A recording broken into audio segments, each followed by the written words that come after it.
తొలి టెస్టులో బంగ్లాదేశ్పై భారత్ ఘన విజయం సాధించింది. 515 పరుగుల భారీ లక్ష్యంతో రెండో ఇన్నింగ్స్ ప్రారంభించిన బంగ్లా 234 పరుగులకు ఆలౌటైంది. భారత్ 280 పరుగుల తేడాతో గెలిచింది. బంగ్లా కెప్టెన్ షాంటో 82 హాఫ్ సెంచరీ సాధించాడు. భారత సీనియర్ స్పిన్నర్ రవిచంద్రన్ అశ్విన్ 6 వికెట్లు పడగొట్టాడు. రవీంద్ర జడేజా 3, బుమ్రా 1 వికెట్ తీశారు.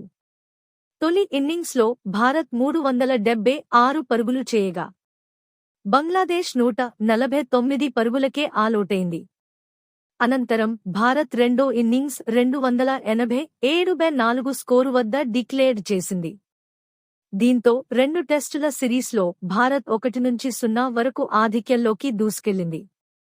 రెండో టెస్టు సెప్టెంబర్ 27 నుంచి కాన్పూర్ వేదికగా ప్రారంభం కానుంది.